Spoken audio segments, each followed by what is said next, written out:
So our theme this month is awareness. And my topic today is aware of power and potential. Aware of power and potential. You know, we're here at the beginning of the year. And as I was talking about last week, that this is the one time of the year where we're actually thinking about what we're thinking about. That we are paying attention to evaluating where we are, what we like, what we don't like, setting our new goals, our New Year's resolutions. You know, we're just a week into 2017 now. And there's a phrase that my mentor, Reverend Michael Beckwith, who's coming here to be with us on our 20-year anniversary in a couple of weeks, taught us that really resonates in my soul. And that is, pain pushes until vision pulls. Okay? Pain pushes until vision pulls. Now, there's nothing wrong with using a little pain to motivate you. Okay? But pain is not sustainable. Listen to what I'm saying. Pain is not sustainable. Okay? It's okay to use it as a jump start, but if you don't move from pain into a vision, you can never make any sustainable change. Okay? There's a litmus test that I created years ago for us to determine to what extent are the things that we are hanging on to and claiming really a part of us or not. And the litmus test is, the question is, what happens when you get more of it? What happens when you get more of it? Okay. If more of it is not life-sustaining, if more of it is not life-giving, then it doesn't ultimately belong to you. It may be in your experience, it may be something that you have, but it isn't fundamentally a part of you. Okay? You can have anger. Yes, you can have that. But is that anger you? Is it really you? See, what happens when you get more anger? You can die of too much anger, yes? You will never die from too much joy. Too much peace hasn't killed anybody yet. Too much wholeness, too much faith or strength or courage. It's not going to hurt you. So beware of that stuff that we claim, well, you know, this is my anger. I got a right to feel this. Yeah, you do. At what cost and at what expense? It's okay to do it for a while, but until it gets you to vision. You may have to hit the bottom. Okay? That's called pain pushing. You may have to get to the bottom to get you in recovery. But wallowing in the bottom is never going to make you sober. Okay? It's not. And at some point, if you're going to be sober, it has to be more than just, I want to stop drinking. There has to be a vision of potential and possibility that pulls you over. Because just not doing something isn't good enough. Especially if you have memories of how whatever that was, as dysfunctional as it was, got you over. Helped you make it through. Might have even been fun. So you get to those hard times, well, why can't I light up or smoke? It worked for me then. Why can't I go out and have that extraneous relationship? At least it got me over the hump. Why can't I just go back and do this or that? See, pain's not enough. There has to be a vision that pulls you. And the more that vision pulls you, the less you need pain as a motivator. Many of us misunderstand, and we think that somehow or another, If I get too holy, I'm going to lose my edge. It's true. If I get too holy, I won't quite be me. I won't have that thing going on there anymore. I'll just be lolly la. You know, if I get too much of this, oneness thing, I won't be an activist anymore. I won't be transformational anymore. I'm just going to be spinning out in the la-la land. If I'm just feeling this love, unconditional love, then I'm going to be blind to the pain or blind to whatever it is that's going on. Oh, no, baby. You got that wrong. It is 180 degrees the other way. You really have a vision, you really go into that oneness, you will not live in la-la land. Quite the contrary, you will feel the pain. You will be aware of everything you were not aware of before. You really let yourself stand into your spiritual power. You're not going to go into some state of absolute bliss. The awareness will compel you, will impel you into action. It will not be acceptable to you to not be compassionate. It won't be acceptable to you to turn a blind eye. You just won't be able to do it. So whatever fear that you have of going too spiritually deep is going to make you weak, get over it. Because it ain't so. Not how it works. Pain pushes until vision pulls. But part of that, having the vision pulling, is that you have to be aware. My topic today, aware of power and potential. Aware of power and potential. When we are busy with pain pushing, we're still what we call on the triangle. The victim, villain, hero triangle. It is so insidious. Our culture is infiltrated with this. It's a script. It's a framework. And it doesn't matter who's in what slot. One person, you yourself, can be in all slots. You can be the victim, the hero, and the villain all at one time. Even if I just keep talking about addiction stuff, you can be all of it. You feel like you're the victim of your own addiction stuff. You feel like you're the villain causing your own addiction stuff, and you got to be the hero to get yourself out of it. You can be all of it. But as long as we are on that triangle, it is nothing but pain pushing. You get off the triangle by removing one of those from the script. Because as soon as you introduce one, the others have to follow. You cannot have a victim without a villain. And as soon as you keep making something the villain, there has to be a victim. Listen to what I'm saying here. That demonization that goes on, I don't care whether it's in your own life or in the political arena. The more that you villainize somebody, the more you're claiming the spot of victim.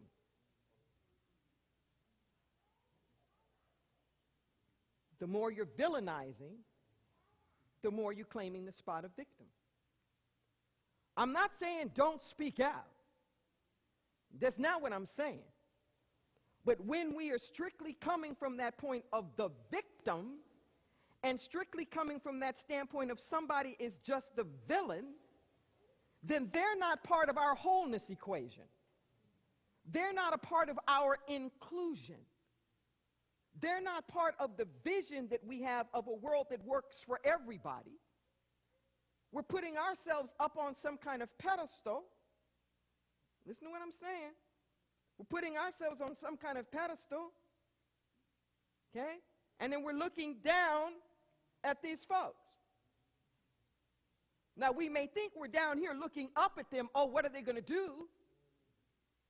But in actuality, if I think you're that much of a villain, you're so bad you're outside of the pale.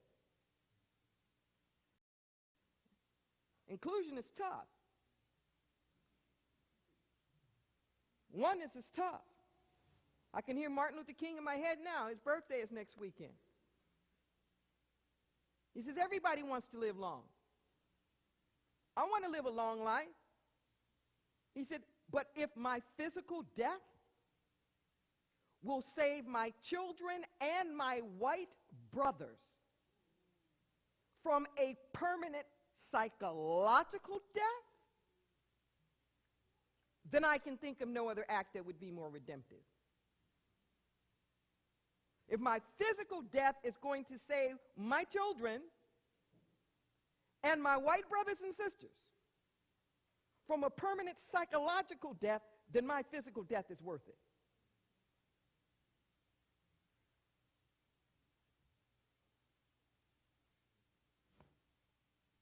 Soak that in for a moment. What is your vision? What is your vision? Do you have a vision of wholeness? King said, I don't want to kill you. I don't want to kill white people. I want to live next door to you. That's what I want to do. I want my kids to go to school with your kids. That's a different story. Can you feel this?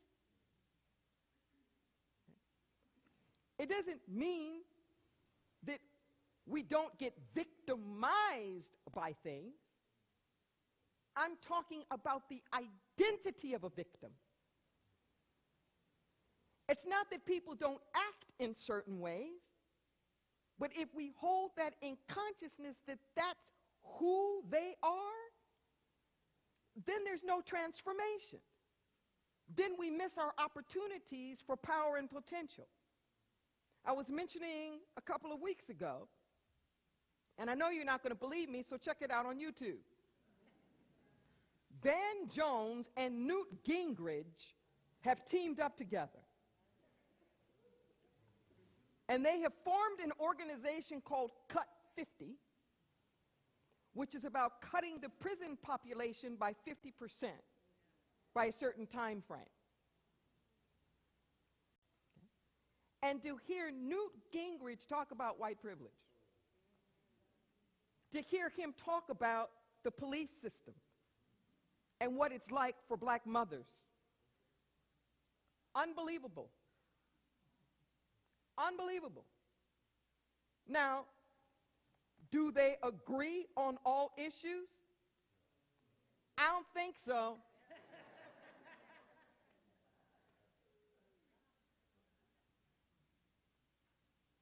But if they each perceived of the other as the villain,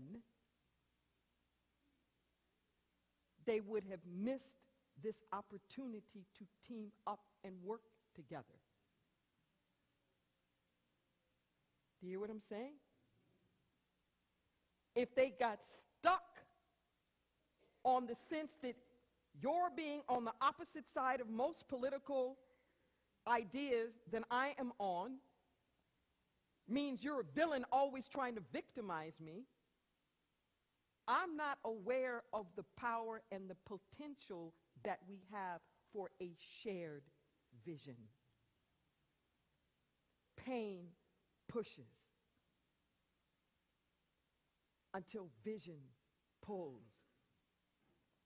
There might be a whole lot of people who share your vision, but they'll never know it until you say it, until you articulate it. Most of us are busy complaining all the time, and we're judging. It could be something as simple as the family dinners or getting together for the holiday.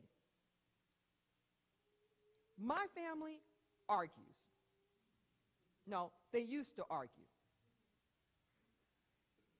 The younger generation doesn't argue. But the older ones, but it was like the way they lived. It really didn't mean anything to them. My parents lived 65 years arguing. 65 years married, arguing. It was just like what they did. And I used to complain about it all the time. Do we always have to argue? Do we have to do this? And I'm arguing with them, arguing about arguing. Really. So I became as good as arguing as they were.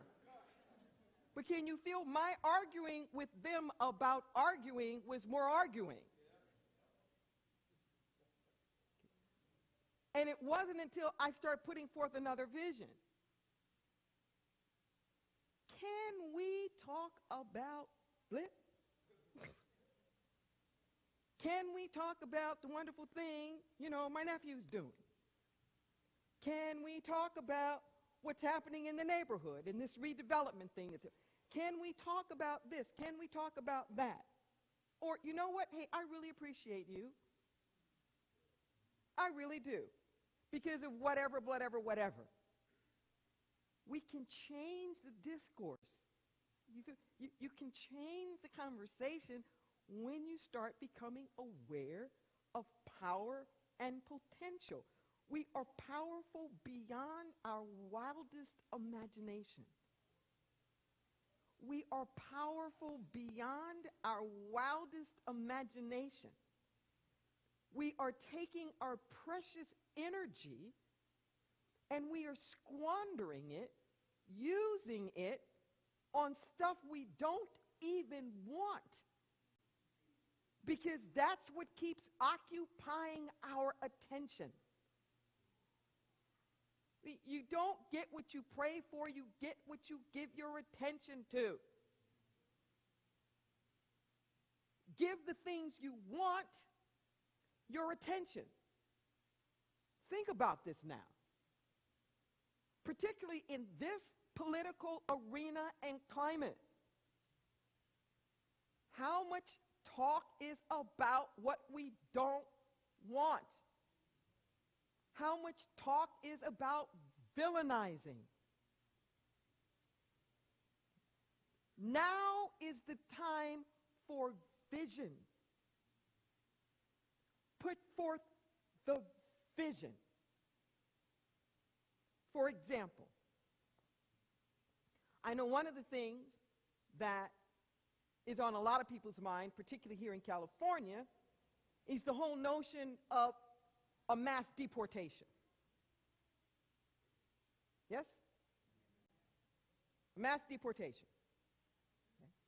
Now, because of technical reasons, logistical reasons, it'll probably be very difficult to actually make happen. And particularly even this notion of immigrants, illegal immigrants who have been quote-unquote criminals. I'm not trying to scare anybody, but I'm just being realistic here. That the low-hanging fruit are actually the people who've been here a long time. A long time with expired visas.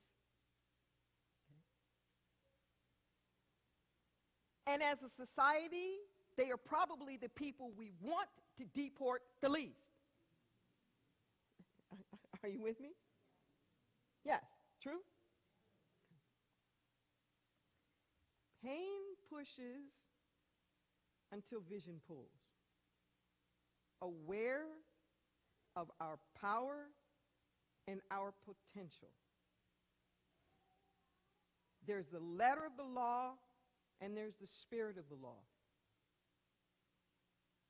There's the letter and there's the spirit. Deportation, but for what purpose? It's like, what will that actually accomplish? What will it actually accomplish? See, I have a vision. I have a vision that if you're here, this is my personal vision. If you're here, and particularly if you've been here for a long time, and you've established family, and jobs, and careers, you're here. Now, I may be alone in that, but that's what I think. It's kind of like that idea of people being illegitimately born. What? Well, he's illegitimate. What? They're born.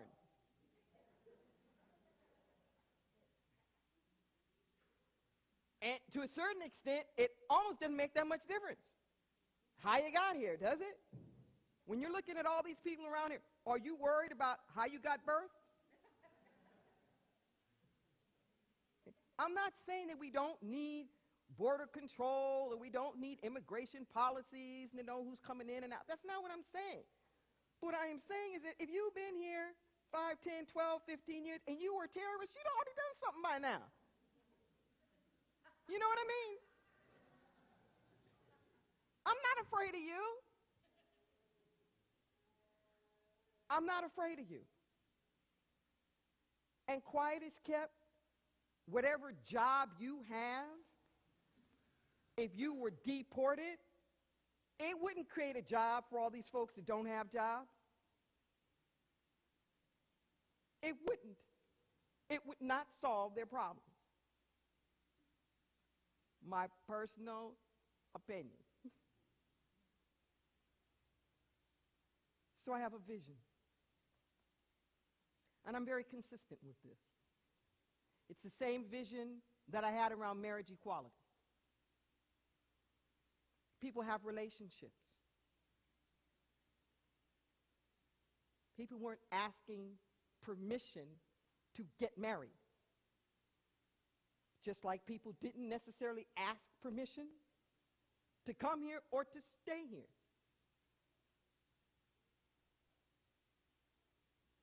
These were relationships that were existing for years. People weren't asking the government, will you allow me to get married?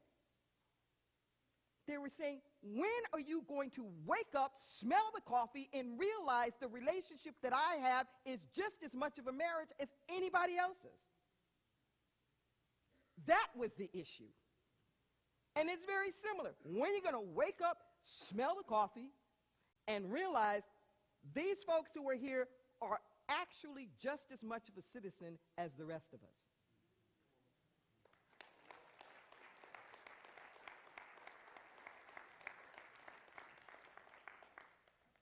I have a different vision. And my vision is that we stop talking about undocumented workers and put the emphasis on the workers. Hello? Why would you want to deport 11 million workers? Oh, that's going to help your economy. Oh, yeah, that's going to be a good one. They're workers. May not have their documentation, but I think we need to do the same thing here that we did with marriage equality. Start calling them citizens now. We have undocumented citizens. Cut right through it.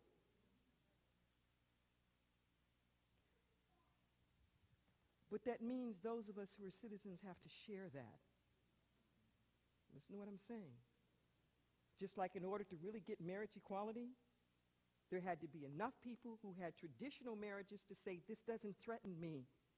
My marriage is no less of a marriage if your marriage is equal to my marriage. There have to be enough of us who are documented to be able to say, it is no threat to me, and it is no threat to us. For those people who do not have their documents to be considered a citizen. Doesn't that change the conversation completely? To say, how can we get these families, these already existing families and marriages, how can we get them the rights that they need? How can we get these workers who are already here the documentation that they need so that they can live in the same equality with the rest of us?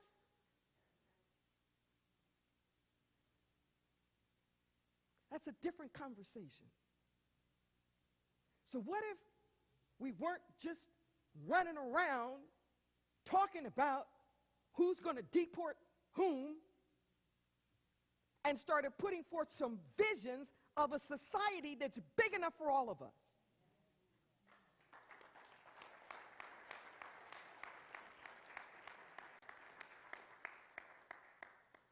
What if we have energy and our power for that?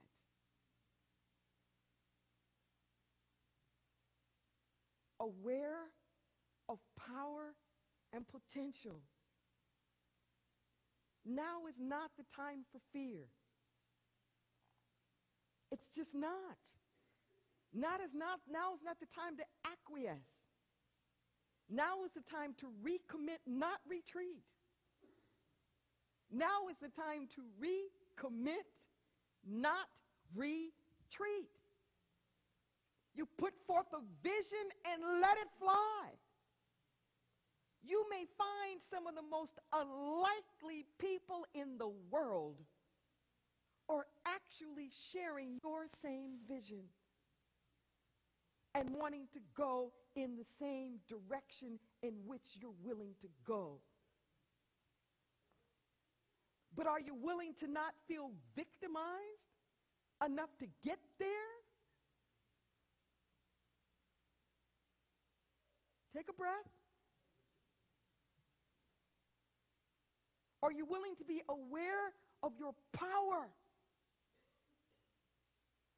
and see pure potential? Not just the pain that's pulling you, pushing you, but the vision that's pulling you. In your affirmations, can you make it real? Not, well, this year, I want to spend some more time on my music because I haven't been giving it enough attention. Well, that's all right. But can you imagine if you were to say, I am a musician.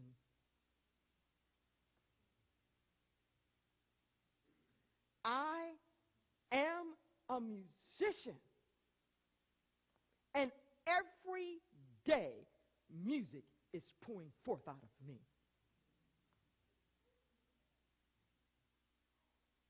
I want to spend a little more time on my music because I haven't been doing that or I've been working too much. That's pain pushing, vision pulling. I am a musician.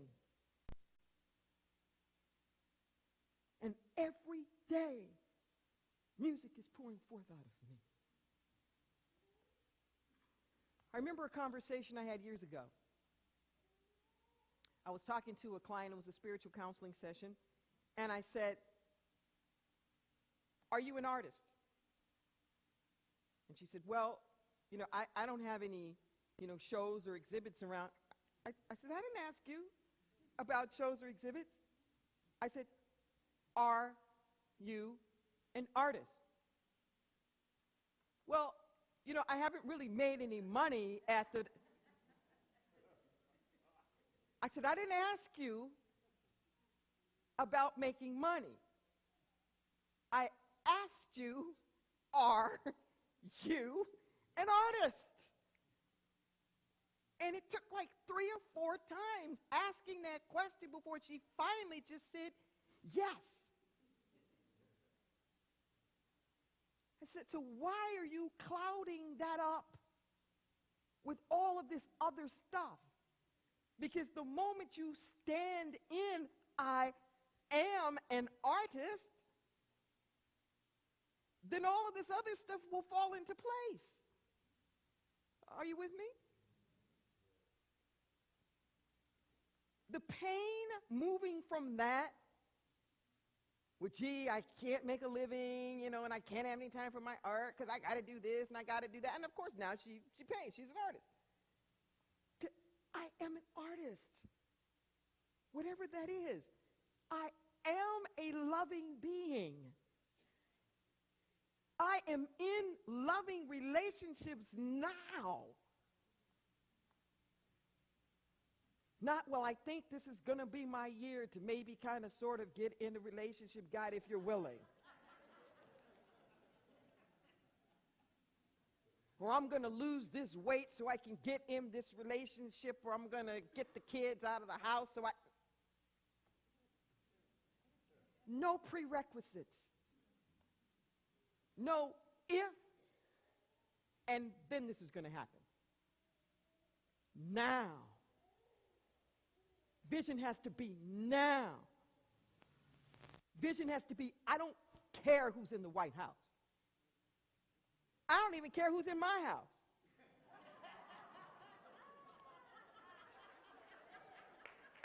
It's now.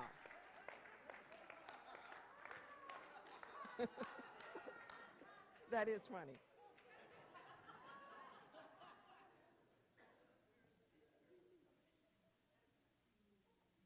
Can you feel that? I don't care about all that. It's just data. It's just data. Data does not become information until you infuse it with meaning. Data does not become information until you infuse it with meaning. It's just a fact. They didn't call. Boom. That's a piece of data. It means nothing until you infuse it with something. Oh, well, they didn't care. Well, they stood me up. Blah, blah, blah. Then you find out the next day their cell phone wasn't home, and they didn't remember your number. And it wasn't about nothing. You know what I'm talking about? It's just data. And we infuse it with meaning. And all that does is give you a chance to look at your consciousness. In that moment, you get a chance to look at what meaning did I infuse all that with. There's a change of administration. You get to give that meaning. You get to say what opportunity it puts forth, or what does it mean? Do I like everything that's going on in the political arena? No. Am I happy for it? Oh, yeah. I am happy. Because the curtain's coming back behind the wizard.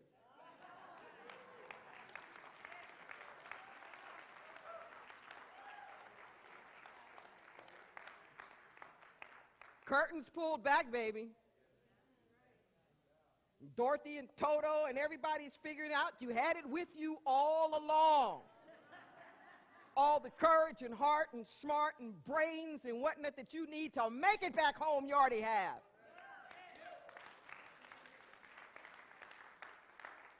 Just got to believe in yourself.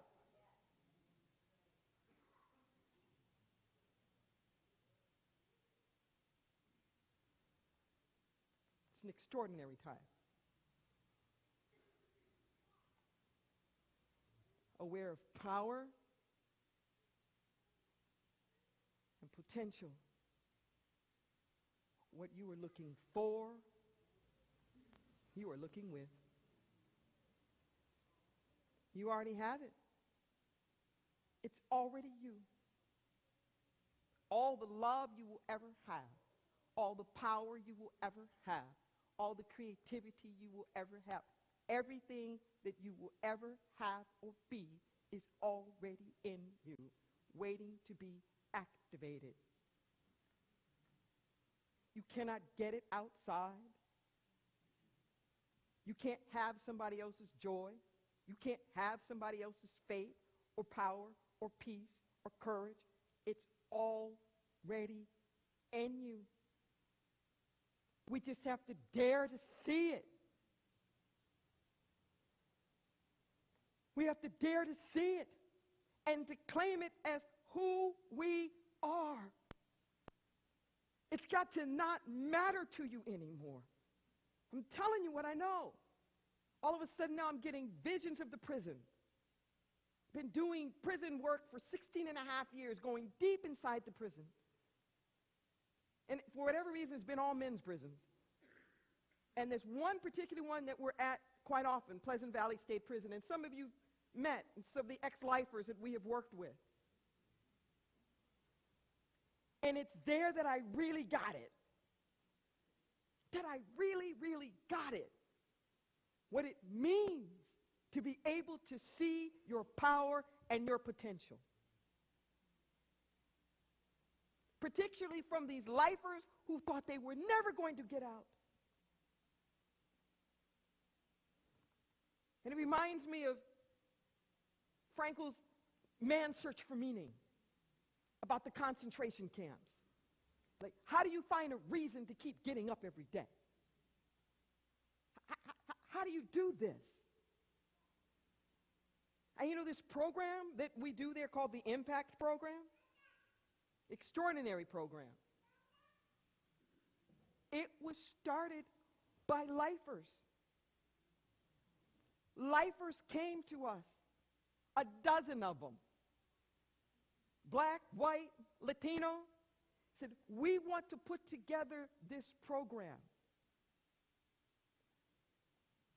so that the men who get out will be better men when they get out.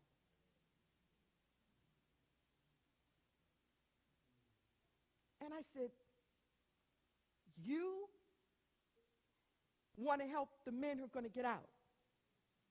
And they said, yes. And all of you are lifers, and you don't think you're getting out. No. But you want to help. You're not like angry or jealous or pissed off, like that they're getting out and you're staying here. No, no, no. We want to help them. And I looked in their eyes, and I knew they were sincere. And I said, we're in, baby. And they said, well, all you got to do, we just need a sponsor. We just need, like, somebody else here. You can come. You can sit in the back of the room. You know, whatever, you don't have to do. I said, I ain't having it. We're in with you. We are in with you. Where we develop the program together. We co-facilitate together. We do everything together. And I am telling you now, from what I can tell with the stats, it looks like, from what I know, every man that was part of that 12 is out.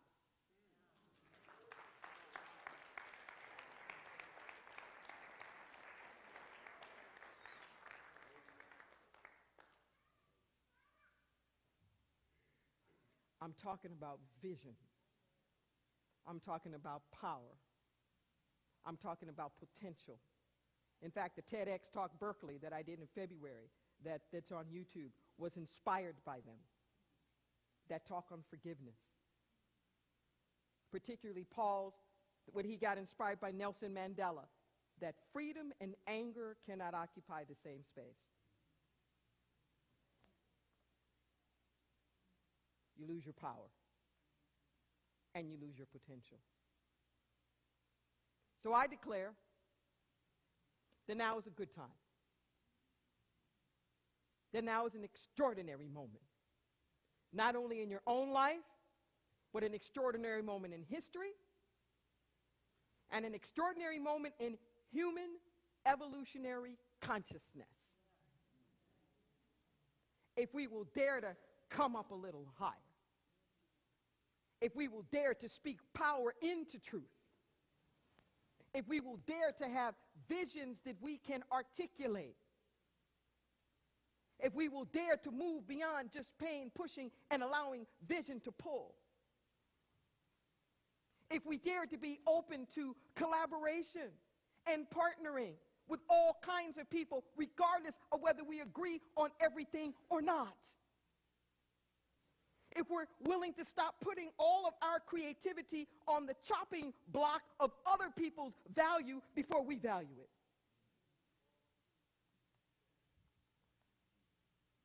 That's how we get value in this capitalistic economic system. It doesn't have value until somebody else is willing to pay for it. Doesn't matter what you think your house is worth or how much money you put into your house. It only has as much value as somebody else is willing to pay for your house. And that's what we do with our love. That's what we do with our creativity. It's like it has no value to us other than what we think somebody else is willing to pay for it or not. You got to value you. You got to value you. It's got to stop mattering to you what it matters for somebody else. The sun makes its light to shine on the just and the unjust. The tree just gives its apples. It doesn't care if somebody's around to eat the apples or not. The roses bloom. They're not concerned if somebody's there to admire their beauty or not. And if nobody eats the apples, you know what the apples do? They fall on the ground. And then you know what they do? They fertilize. They bless the tree. Your own fruit will bless you.